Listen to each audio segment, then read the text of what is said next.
ठीक है, चुनाव का माहौल है, जोश भी होना चाहिए, नारेबाजी भी होनी चाहिए, अपना अपना जुनून और जज्बा दिखाना चाहिए, लेकिन जब टिकट मिल जाए और टिकट का फैसला हो जाए उसके बाद में ये कहना चाहिए ये प्रत्याशी मैं हूं, मुझे टिकट मिली है, इसको नहीं मिली, मैं चुनाव जीताऊंगा। मैं समझता हूं जिस दिन हम कांग्रेस के लोगों में ये सोच पनप गई और अपने इसमें काम करना चालू कर दिया, हमारी भी इज्जत बढ़ जाएगी, आपकी भी बढ़ जाएगी और ये देश भी सुरक्षित हाथों में पहुंच जाएगा, ये प्रजातंत्र भी बच जाएगा और ये बाबा साहब का संविधान भी बरकरार रह जाएगा। ज्यादा लंबा चौड़ा भाषण की आवश्यकता नहीं है। आज सरकार भाई जी 2 महीना में की तय बोलेगी, ये सरकार की 2 महीना में तय बोलेगी। अभी मेरे को एक पत्रकार पूछ रहा था कि कल बजट है, आपको क्या कहना है? मैं एक लाइन में गई, मैं क्यों वित्त मंत्री है दिया है ना, वह बजट पेश कर रहा है और बाकी के बाद से बाको विशिष्ट सहायक बोलना जो तो बाकी पेश ग्रेड बजट ने जनता तो मानसी आभार पड़ो और को इंप्लीमेंट किया उसी से समझो तो शुरू है वो बजट कथा दिन गया उन्हें आपने इंप्लीमेंट उसी और वो बजट किया तो उसी। अब बात के समझो आज की सरकार है कि ब्यूरोक्रेसी हावी है, जनप्रतिनिधियों की 1% की पूछ नहीं है और प्रतिनिधि की पूछ नहीं तो फिर जनता की पूछ होना तो सवाल ही हो। जब मेरी पूछ नहीं तो मेरी जनता की पूछ कैसे होगी? जनप्रतिनिधि चुने ही लिए जाए कि भाई जनता की बात करें कि मेरे मतदाता क्या चाहते हैं, वो किस तरीके की योजना चाहते हैं, किस तरीके की सरकार चाहते हैं, इस तरीके की गुड गवर्नेंस चाहते हैं, ये वो बात करता है, वो बात करता है, उनसे पूछा ही नहीं गया।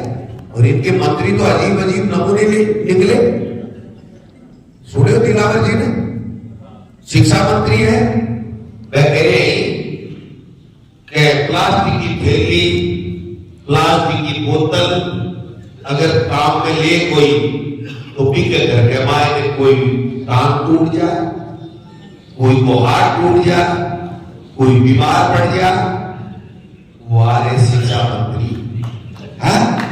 और दूसरी बात, हम पाठ्यक्रम को बदलेंगे। भाई क्यों पाठ्यक्रम क्यों बदले हो? ये बात के लिए बदले हो, काई गड़बड़ है पाठ्यक्रम में? उनको अभी तक ये पता नहीं है, 2 महीने बाद में भी राजस्थान के शिक्षा मंत्री को ये पता नहीं है कि राजस्थान के अंदर जब गोविंद डोटासरा शिक्षा मंत्री था तो वहां पर एनसीईआरटी का पाठ्यक्रम 1 से 12 तक लगा दिया गया। वो एनसीईआरटी का पाठ्यक्रम भारत सरकार के उपक्रम और भारत सरकार की सहमति से बनता है। गोविंद डोटासरा कांग्रेस पार्टी या बीजेपी नहीं बनाती है। पूरे देश में एनसीईआरटी का पाठ्यक्रम है, जो सरकार लेती है वो सरकार उनको रॉयल्टी के पैसे करोड़ों में देती है, तब उनको कॉपीराइट मिलता है और वो एनसीईआरटी का पाठ्यक्रम। अभी मैं कह साहब सावरकर जी ने वीर जोड़ से तो केंद्र में मोदी जी की सरकार है 10 साल से, कोई पाठ्यक्रम के मायने जोड़े एनसीईआरटी वाला जल्दी चेष्टा करनी जज्बा। कौन सी महिला मंत्री जी है, नाम भूल लो, स्मृति ईरानी जी जब शिक्षा मंत्री ही भारत सरकार में, तो वह जितना प्रयास करना जितना कर लिया। और आज अपना स्पीकर है ना देवनानी जी है शिक्षा मंत्री, आप बुला के थे बताओ आप इन सावरकर के वीर के जोड़ा, इस सावरकर के वीर के जोड़ा, आज तक जोड़ को नहीं पाया। 10 साल में अब है मंत्री जी का ही जोड़ा था। एनसीईआरटी पाठ्यक्रम देश का पाठ्यक्रम है, भारत सरकार के उपक्रम का पाठ्यक्रम है और ये कह रहे हैं कि हम इसको नहीं पढ़ाएंगे। तो भाई कौन सा पढ़ाओगे बोलाओ। इनके स्वास्थ्य मंत्री कह रहे हैं 25 लाख का जो इलाज हो रहा है वो फर्जी है, वो बोगस है। तो भाई आपकी आयुष्मान भारत तो 5 लाख की है, 56 लाख कवर होते। हमारे यहाँ तो करोड़ों को लाभ मिलता है, पूरी राजस्थान को लाभ मिलता है। की बात कर रहे हो। इनके कृषि मंत्री जी जिनको तोड़ मरोड़ करके विभाग दिया गया, बड़ी बड़ी बातें करते थे ना, शहीद वीरांगनाओं की देवों को नौकरी दिला रहे थे ना, खुद की नौकरी के टोटे पड़ गए कि नहीं। पंचायती राज ग्रामीण विकास को काट दिया, कृषि को पशुपालन से अलग कर दिया, टांग किधर, हाथ किधर, पूछ किधर। और हम कह रहे हैं मैं सब मंत्रियों से चर्चा करूंगा, संवाद करूंगा, कर ले इस संवाद को बटे को ये बटे को दूसरों मंत्री भी की मानने को कोई आरएस की परीक्षा की तिथि बढ़ानी है ये। देखो रूस और बैठगा और आरएस की तिथि बढ़ा ली, जब काई बड़ो चीज कर ली क्या आप। इसके हर चीज के दो पहलू हैं। जो मेहनती बच्चे हैं वो चाहते थे समय में परीक्षाएं हो जाए, हमारा घर नहीं खराब हो, हम कोचिंगों में लूटे नहीं। और दूसरा पक्ष ये भी था कि भाई बढ़ जाए तो समय और मिल जाए। ठीक है, आपने एक बात की, आपको महीना भर लगा, प्रयास किया, मुख्यमंत्री जी के पास गए, बार बार आपने निवेदन किया, एक बात रह गई। लेकिन आप कृषि मंत्री जी ये बताइए, आपने एक बयान दिया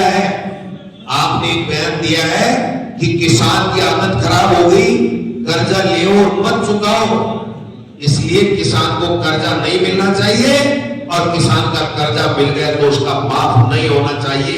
क्या ये बीजेपी की नीति है?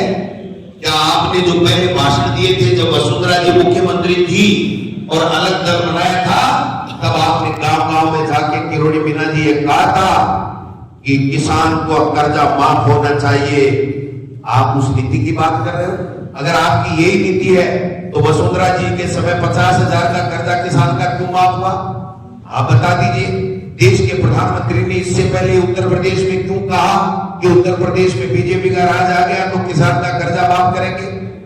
आपने 3 काले कानून क्यों लाए, उसके ऊपर आपका क्या कहना है?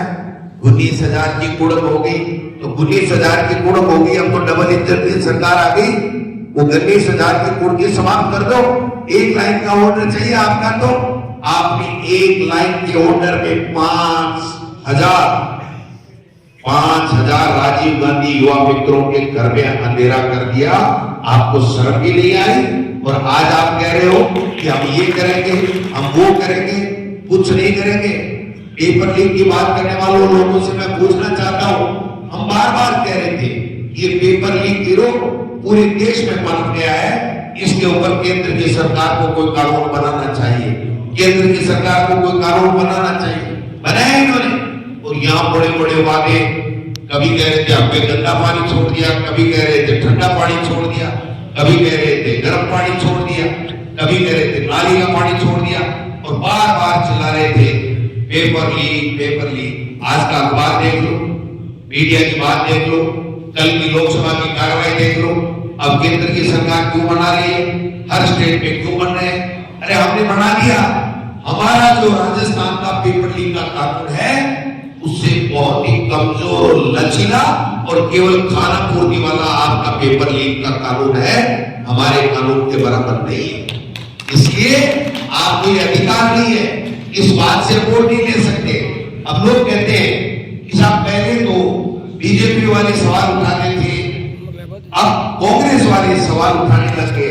हम सवाल इसलिए उठा रहे हैं, हमें शौक नहीं है, हम ये कह रहे हैं कि आपने युवाओं को बरगलाने का काम किया, आपने राजस्थान की जनता से झूठ बोलने का काम किया। आप आरपीएससी भंग नहीं कर सकते थे, आपने कहा आरपीएससी भंग करो। आपने पेपर लीक का दोषारोपण मंत्री, मुख्यमंत्री, संतरियों में लगा दिया। आप बताओ, कोई मुख्यमंत्री या मंत्री शामिल होता है पेपर बनाने में? एजेंसियां होती हैं, और जब कार्रवाई का वक्त आया, गड़बड़ियां हुई तो पेपर लीक हुए तो वो सलाखों के अंदर भी गए। आज अगर बाबूलाल कटारा जेल के अंदर बैठा है तो वो कांग्रेस की सरकार ने जेल में डाला है, इनकी भारतीय जनता पार्टी की केंद्र की सरकार ने नहीं डाला है। आज ईडी, इनकम टैक्स, सीबीआई, एक बार हेमंत सोरेन का विधानसभा में दिया हुआ भाषण जरूर यूट्यूब के ऊपर या उनकी फेसबुक लाइव पे सुनना, उन्होंने इनके कान के कीड़े झाड़ दिए कि तुम लोग बेईमान लोग हो, तुम आदिवासी SC ST को परेशान करना चाहते हो। आप लोग केवल डरा के नफरत का माहौल पैदा करके और धमका करके देश में राज करना चाहते हो। तुम में हिम्मत नहीं है, तुम्हारे पास कार्यक्रम नहीं है, तुम्हारे पास नीति नहीं है, तुम संविधान को नहीं मानते हो, तुम लोगों की सेवा करने के लिए नहीं आए हो। आप लोग देश की संपदा को लूटने के लिए आए हो। आप लुटेरे हो, आप सेवक हो ही नहीं। ये बात उन्होंने कही है।